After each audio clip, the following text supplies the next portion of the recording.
새만금 신공항건설과 상용차 산업 혁신 성장 사업이 국가 예비 타당성 조사 면제 사업으로 확정됐습니다.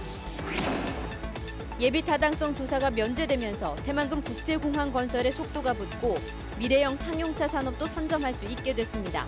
의미와 과제 자세히 짚어봤습니다. 새만금을 재생에너지의 메카로 만들겠다는 정부 발표 이후 처음으로 태양광 업체가 새만금에 공장을 짓기로 했습니다. 리프트가 멈추고 정비사가 숨지는 등 무주리조트에서 안전사고가 잇따르자 고용노동부가 특별 점검에 나서기로 했습니다. 여러분 안녕하십니까? JTB 8시 뉴스입니다. 전라북도의 가장 오랜 수건 사업이었던 새만금 국제공항이 날개를 활짝 펼 수 있게 됐습니다. 정부가 발표한 예비 타당성 조사 면제 대상에 당초 예상대로 새만금 국제공항과 상용차 혁신 성장 사업이 포함됐습니다. 오늘 JTB 8시 뉴스에서는 정부의 예타 면제 관련 소식을 집중 보도합니다. 먼저 정부 발표 내용을 이승환 기자가 전합니다. 정부는 예타 면제 사업을 국가 균형 발전 프로젝트로 이름지었습니다. 기업과 일자리가 수도권에 집중돼 더 심각한 상황이 오기 전에 균형 발전을 이뤄야 한다고 말했습니다.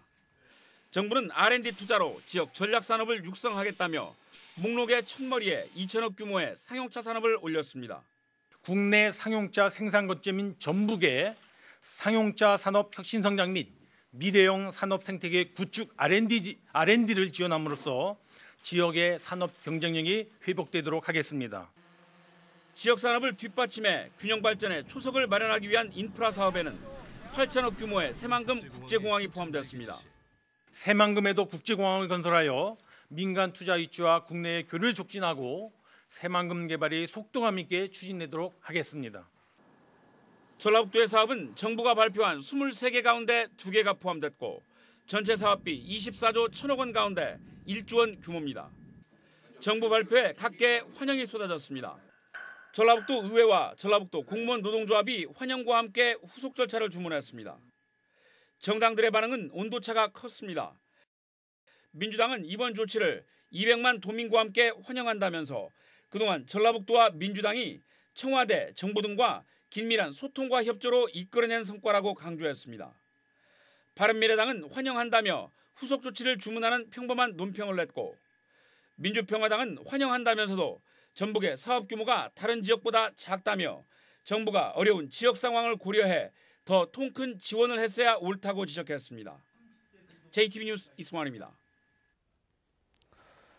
네, 이렇게 새만금 국제공항이 예비 타당성 조사를 면제받게 되면서 사업 속도가 한층 빨라질 것으로 보입니다. 공항이 2023년까지 건설되면 세계 잼버리 대회는 물론 투자 유치와 도민 편의에도 큰 도움이 될 것으로 보입니다. 계속해서 송창용 기자가 보도합니다.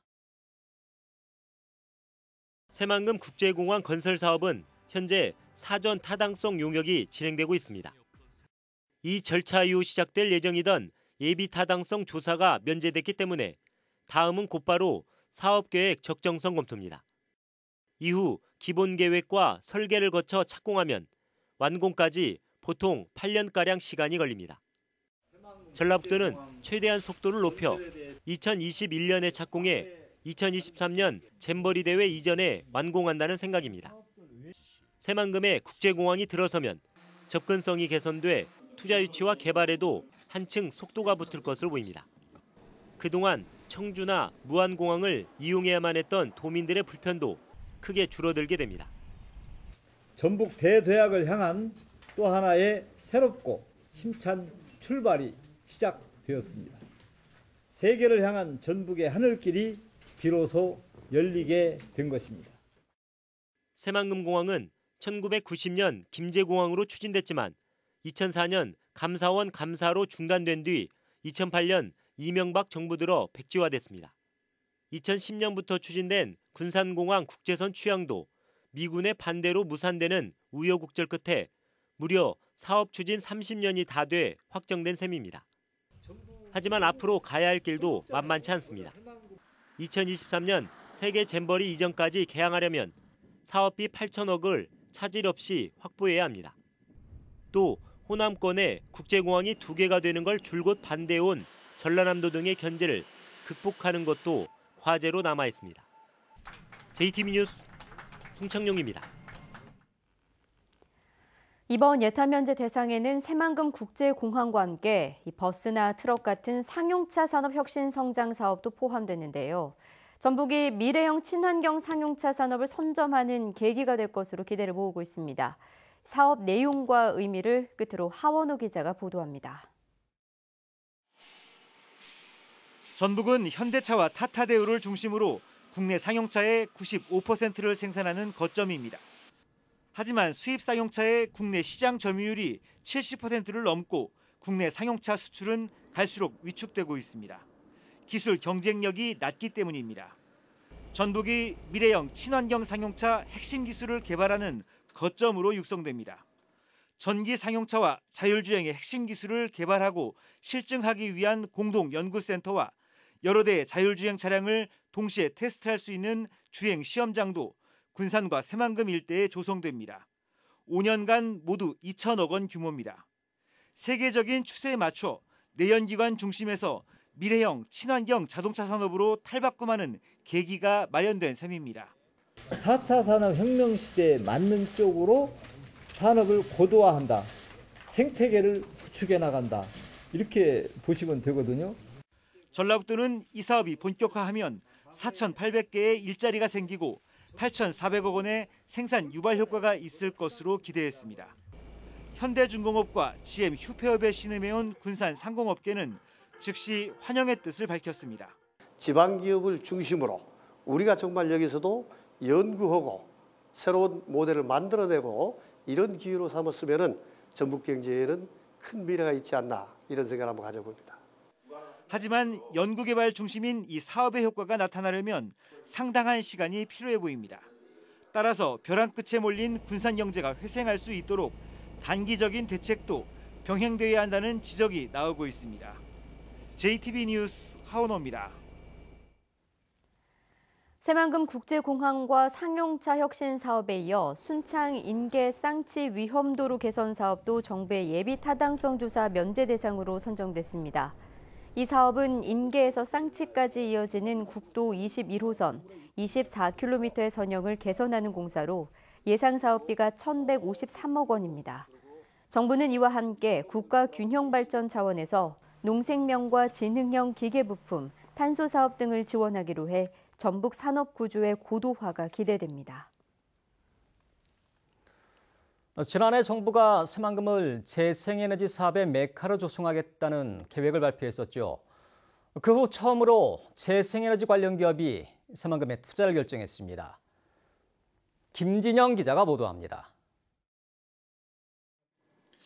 지난해 10월 문재인 대통령은 새만금 재생에너지 비전 선포식에서 새만금이 차세대 에너지 자원의 중심이 될 것이라고 강조했습니다. 새만금의 태양이 대한민국 발전의 원동력이 되고 새만금의 바람이 미래를 여는 자원이 될 것입니다.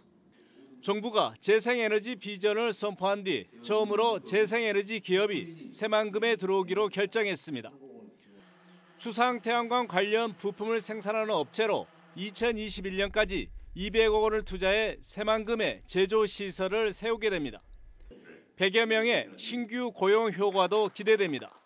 군산항이 인접해 있고 매우 저렴한 비용으로 장기간 임대가 가능한 부지 사용 등 여러 가지 장점으로 인해 신규 생산시설의 투자를 결정하게 되었습니다. 새만금 개발청은 재생에너지 관련 부품 제조 기업과 연구소 등을 집적시켜 재생에너지 클러스터를 조성하겠다는 구상입니다.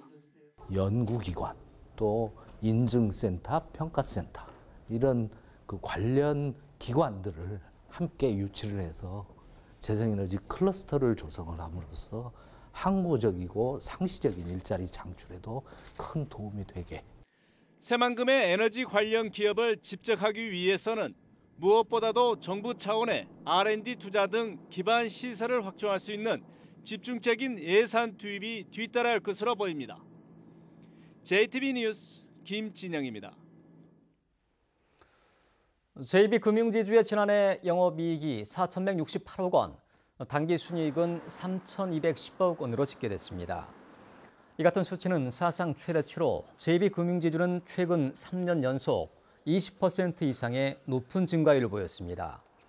당기순이익을 계열별로 보면 광주은행이 1,500억 원으로 가장 많고 전북은행 1,005억 원, JB우리캐피탈 700억 원 등입니다. JB 측은 지난해 전북은행의 연간 실적도 1년 전보다 54%가 증가해 사상 처음으로 1,000억 원대에 진입했다고 밝혔습니다. 국민연금공단 기금운용본부가 600조 원의 기금을 운용할 36명의 전문가를 공개 모집합니다. 모집 분야는 운용 전략과 국내외 증권 투자, 그리고 대체 투자와 리스크 관리 등입니다. 이번 공개 모집에는 기금 수탁자의 책임을 강조하는 이른바 스튜어드십 코드에서도 5명의 전문가를 뽑습니다. 응시자는 서류와 면접을 거친 뒤 4월 중에 최종 임용됩니다. 무주리조트에서 안전사고가 끊임없이 되풀이되고 있습니다. 올해만 해도 리프트가 멈춰서고 직원이 숨지더니 최근에는 어린이 이용자가 리프트에서 떨어지는 사고까지 발생했습니다. 고용노동부와 교통안전공단이 내일부터 사흘 동안 특별점검을 실시합니다. 보도에 나금동 기자입니다. 부모와 함께 스키장을 찾았던 10살 A군이 리프트에서 떨어진 건 지난 일요일 밤 8시쯤. 리프트가 출발한 지 얼마 지나지 않아 약 3m 아래로 추락해 상처를 입었습니다. 오른쪽 옆에 있는 친구가 자리를 좀 이동을 했어요. 이동을 해서 그러니까 그 옆에 있는 친구 자리가 이제 좁아지니까. 지난 23일 밤 10시 무렵에는 스노모빌을 타고 슬로프를 다지는 작업을 하던 직원 39살 서모 씨가 쇠줄에 걸려 목숨을 잃는 참극이 벌어졌습니다. 사고 당시 1,400m 높이 스키장에는 안개가 자욱했고 조명 장비도 부족해 현장의 시정거리는 매우 짧았습니다. 직원들은 그동안 안전장비와 인력 보강을 계속 요청해왔지만 리조트 측이 비용을 아끼려고 아무런 조치를 취하지 않았던 게 결국 사고로 이어졌다고 안타까워합니다. 그 안전장치 그거 해달라고 회사에 요구를 했답니다. 옛날에 이거 위험하다. 윈치로프 걸면 새벽에 모빌 타고 뒤에 따라오는 사람 안 보인다. 위험하다라고 했는데. 리조트 측은 인력이 충분했고 장비를 늘려달라는 요청을 받은 적도 없다고 말했습니다. 검토를 통해서 안전시설물이나 장비 확충을 통해서 앞으로 이런 불상사가 일어나지 않도록. 이달 초에는 또 리프트가 고장나는 바람에 30여 명이 1시간 동안 공중에 매달린 채 추위와 공포에 떨기도 했습니다. 한 달 사이 무려 3건의 안전사고가 잇따르자 고용노동부는 교통안전공단과 함께 사흘간 무주리조트에 대한 특별 합동점검을 실시할 예정입니다. JTB 뉴스 나금동입니다. 전라북도 소방본부가 설 연휴 기간에 화재와 사고를 예방하고 긴급 출동 태세를 갖추기 위해 특별 경계 근무에 들어갑니다. 소방본부는 설 연휴인 다음 달 2일부터 7일까지를 특별 경계 기간으로 정해 소방 공무원과 의용소방대 등 만여 명을 투입해 24시간 비상대기 태세에 갖추기로 했습니다. 또 전통시장 등 화재에 취약한 곳과 역과 터미널 등에 대한 순찰을 강화해 화재와 사고를 예방하기로 했습니다. 대한전문건설협회 전라북도회는 오늘 전주의 한 호텔에서 정기총회를 열고 올해 새 출발을 다짐했습니다. 김태경 회장은 전라북도와 전주시가 올해부터 하도급 전담부서를 신설해 대형 건설업체 지역자재 80% 사용을 감독하기로 했다면서 자치단체의 하도급 전담부서 신설을 계기로 지역의 건설 경기가 활성화될 것이라고 밝혔습니다. 오늘 총회에서는 전문 건설업계 발전에 기여한 협회 회원과 유관기관 관계자들이 상을 받았습니다. 완주 상관 저수지에서 떼죽음을 당한 물고기들이 발견됐습니다. 완주군은 오늘 오전 11시쯤 완주군 상관면 저수지 상류 지역에서 주민이 폐사된 채 떠있는 물고기 수천 마리를 발견해 신고했다고 밝혔습니다. 완주군은 겨울 가뭄이 이어지면서 떼죽음이 발생한 것으로 보고 있습니다. 전주 완산경찰서는 오늘 새벽 0시 20분쯤 전주시 모악산을 내려오다 길을 잃은 18살 김모 군과 19살 정모군을 구조했다고 밝혔습니다. 경찰과 소방당국은 50여 명의 인력을 동원해 신고가 접수된 지 3시간 만에 이들을 모두 구조했습니다. 골프장 준공 허가를 내주는 과정에서 뇌물을 받은 혐의로 기소된 송영선 전 진안군수가 항소심에서도 중형을 선고받았습니다. 광주고법 전주재판부 제1형사부는 뇌물수수 혐의로 구속 기소된 송영선 전 진안군수에 대한 항소심에서 준공 허가를 대가로 거액의 뇌물을 받은 피고인이 여전히 범행을 부인하고 있다며 징역 7년에 벌금 2억 원, 추징금 2억 원을 선고한 원심을 유지했습니다. 송 전 군수는 지난 2014년 골프장 준공 허가를 대가로 건설업자에게 2억 원을 받은 혐의로 구속 기소됐지만 송 전 군수는 돈을 빌렸을 뿐이라며 혐의를 전면 부인해왔습니다. 광주고법 전주재판부 제1형사부는 공직선거법 위반 혐의로 기소된 완주 주민자치위원 A씨에 대한 항소심에서 징역 10개월을 선고한 원심을 유지했습니다. A씨는 지방선거를 앞둔 지난해 5월 31일 군수 후보자 출정식에 사람을 부르는 경비로 쓰라며 선거운동 유사조직 책임자에게 현금 600만 원을 건넨 혐의로 기소됐습니다. 내일은 대체로 구름이 많은 가운데 기온은 평년 수준을 웃돌겠습니다. 아침 최저기온은 대부분 지역이 영하 5도 안팎을 보이며 오늘보다 2, 3도가량 높겠습니다. 낮에는 기온이 10도 이상 오르면서 한낮 기온 영상 7도에서 10도로 오늘과 비슷하겠습니다. 미세먼지 농도는 보통 수준이 예상됩니다. 모레 새벽부터 낮까지 서해안에는 1에서 5cm의 눈이, 내륙 지역에는 5에서 10mm의 비 소식이 있겠습니다.